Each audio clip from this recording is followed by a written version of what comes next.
The Balkans, Europe's Wild East, a magical land where laws are optional, corruption is a national sport, and every politician lives by the mantra, scam or be scammed. Basically, the Disneyland for businessmen with the morals of Logan Paul. Ever since the collapse of the Soviet Union, Western companies have been rushing to the Balkans to buy up everything and anything for dimes on the dollar and then resell it back to the Balkaners for 10 times the price. With Western CEOs drooling for profit and Balkan politicians being happy to sell their own grandmother if that meant getting a discount for a brand new Mercedes. As such, the region became a perfect playground for resource extraction. Meanwhile, the average citizen wonders why is the tap water glowing and why does a loaf of bread cost more than a kidney. U pekari, slušaj ovo, ja mu uzeo burek i Coca-Colu sa šećerom. Kaže 10 eura i 10 centi. Pa ja govorim, gospođo, ja sam bio u Njemačkoj, vi znate što ja u pekari kupim za 10 eura?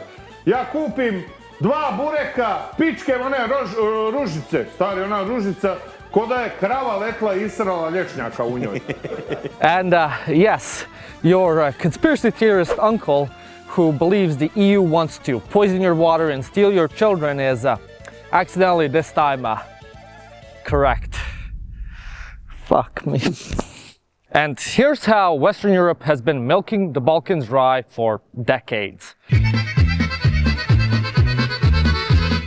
The plundering starts underground because nothing says friendship between nations like digging up holes in your neighbor's backyard. The Balkans are stuffed full of ores, minerals, and oil, and politicians happy to sign any contract before even reading it. Serbia is committed to opening a commercial office in Jerusalem this month and to move its embassy to Jerusalem in July. That's fantastic.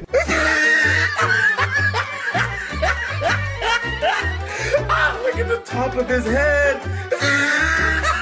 Western multinationals saw this and thought, wow, a region where environmental law is basically suggestion?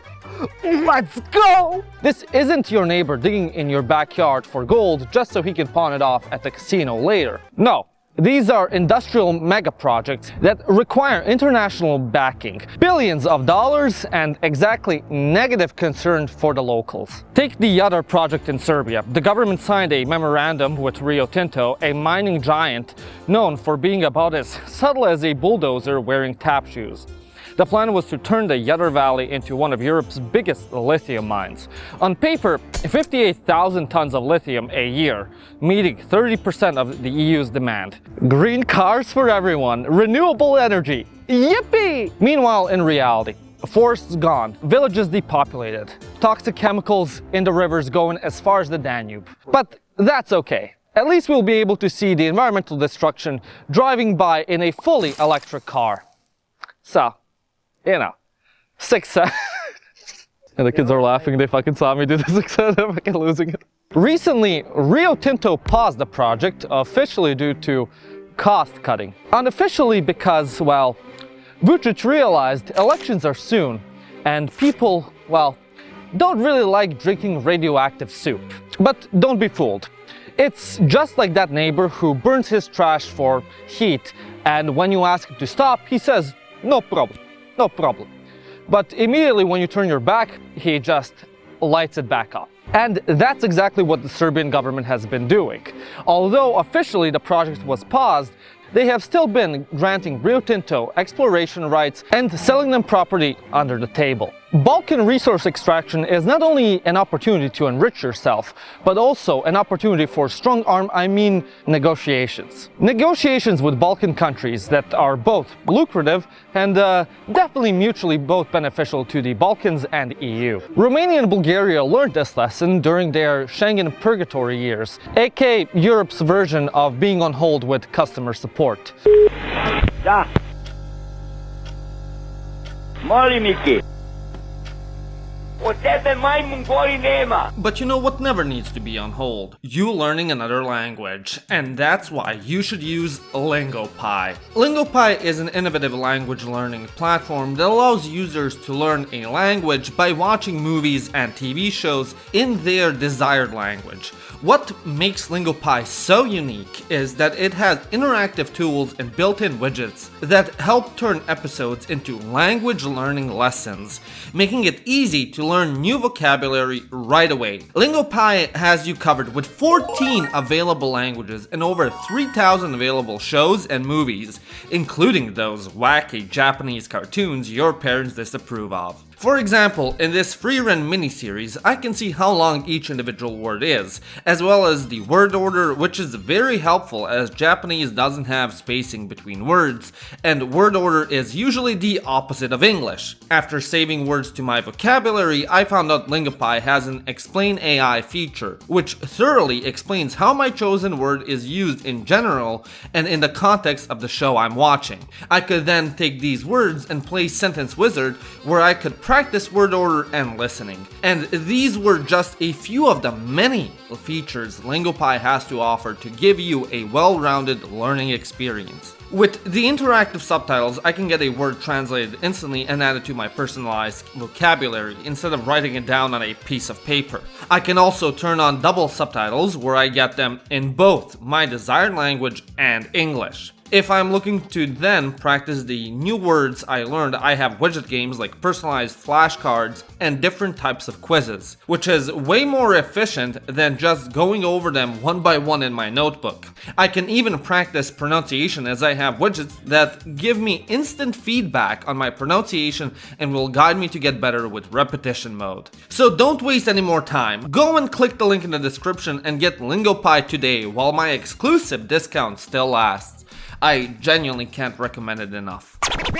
For years, Austria and the Netherlands kept vetoing him from entering full-on Schengen because of corruption and security concerns. But what they really wanted to do was consolidate their national anti-immigration voter base and coerce Romania and Bulgaria into better resource deals. Austria wanted to build oil rigs on the Black Sea, the Netherlands wanted to sell more arms to the countries, and the Swedes, well, they wanted access to the vast forests of the Carpathian Mountains so they can make more furniture for soulless Airbnbs in Barcelona. Naturally, Romania said no to these deals because the West was lowballing them so badly that even Rick from Pawn Stars would be impressed, and pushed to extract resources from nature reserves protected by, well, the law. Because of which, for years, the two countries were rejected from fully joining the EU. Essentially, these countries bullied two other nations because they weren't complying with their demands and used subtle sanctions to get what they wanted, when they weren't bending over backwards for them and destroying their environment for dimes on the dollar. I mean, hell, we still see this bullying going on with Greece and Bulgaria going in on Macedonia for, get this, their name and language. For years now, Greece has been throwing a hissy fit over North Macedonia's name, that being Macedonia. They were saying stuff along the lines of, oh, it is unacceptable for a country to be called Macedonia because only in Greece there is Macedonia, and if they are called Macedonia they will want to invade Greece because they are called Macedonia. I mean, really, is that the argument? Do we really believe that Macedonia is gonna invade Greece? Come on, guys, come on. And then we had Bulgaria basically bullying them over them not saying publicly that the Macedonian language comes from Bulgaria. Like, I don't know, I just swear, like, us Balkaners, we care about the most niche things in the world. And we act as if the entire world revolves around it. But then the world can't even find us on the map. Oh, they don't want to publicly declare that their language comes from ours. No EU access. Fuck your economy. The resource extraction isn't only limited to what's underground, but what's above ground as well. Forests are disappearing faster than your uncle's salary at a casino. Logging in the Balkans is like a flash sale. Everything must go, including biodiversity. Romania is the superstar here. Satellite data showed hundreds of thousands of football fields worth of forests gone. Foreign companies got logging rights in Romania because, say it with me, corruption, bureaucracy, and envelopes containing thank you money. And it's not just about firewood.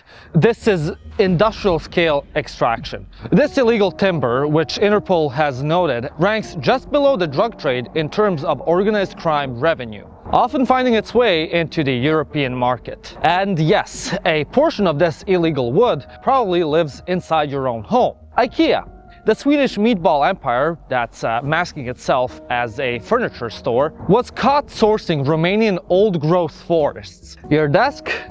Possibly a tree that lived longer than some countries, but you know, it's all right, it's all right. Sanctions stopped them importing timber from Russia, so no problem. Meanwhile, the locals deal with landslides, floods, and the ecosystem equivalent of having a bad hangover. Meanwhile, Western companies deal with high profits and giving very emotional speeches about protecting the environment like they do back home in the EU. So, Western companies take Balkan resources, and what do the Balkans get back in return? Trash. Literal trash. Western countries have these annoying little things called environmental protection standards. Instead of paying fines or, you know, investing in actual proper infrastructure to dispose of litter, they thought to themselves and said, okay, let's take all this garbage and move it somewhere else. And thus the Balkans became Europe's recycling bin. Serbia and Romania regularly catch truckloads of mystery garbage at their border. And no, I'm not talking about Bulgaria. God only knows where the rest ends up.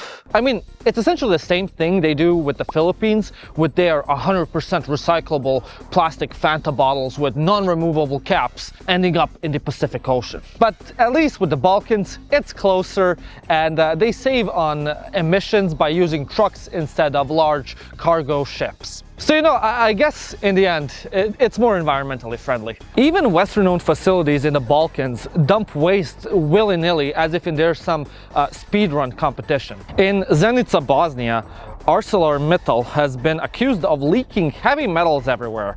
Not that the Balkan companies are saints, but you'd expect multinational corporations to act slightly better than the guy who dumps used motor oil in the river at midnight. At the end of the day, it's just pure hypocrisy. Like, just look at McDonald's. In the West, they pride themselves for their sustainability, for being environmentally friendly, for their infamous paper straws. But if you just go and buy a Big Mac in Belgrade, oh, what do you know?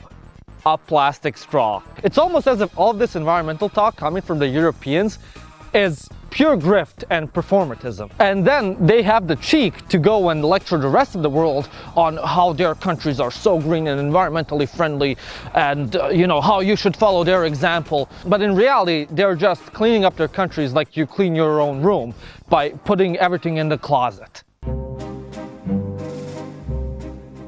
The EU wants to go green. I'm talking about solar, wind, hydro, nuclear if Germany ever gets its head out of its ass. And they expect other states yearning for membership to follow suit. Oh, hello, you want EU money?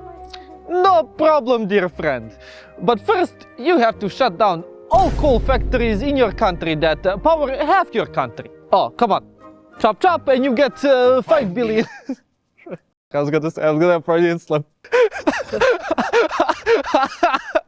No, I just want to say, you know, at the end of the day, we're very pro-EU on this channel, but self-criticism is very good. I mean, shit, we're shooting this video in Ukraine, so fuck Russia. The Balkans being broke say, yes, massa, immediately, massa, right away, massa. And this opens up the opportunity for Western energy companies to swoop into the Balkans like an eagle that just smelled French fries. As such, Balkan countries are coerced, I mean, incentivized to fast-track their transition into renewable energy sources at a ridiculous pace.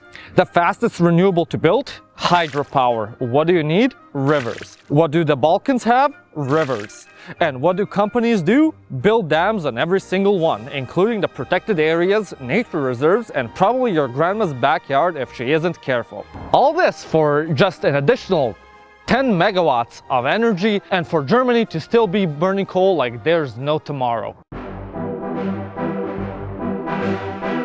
By now, it might sound like Western companies are just hypocritical eco-villains that are exploiting the Balkans, meanwhile preaching about the environment and sustainability back home, which they are. But the thing is, you can't blame them for taking the convenient, easy way out. I mean, come on. We've all scammed the Lidl self-registered checkout at one point or another. You know, you can't blame multinational corporations for dumping tons and tons of trash into Bulgaria for just 600 euros. Like, I do it too.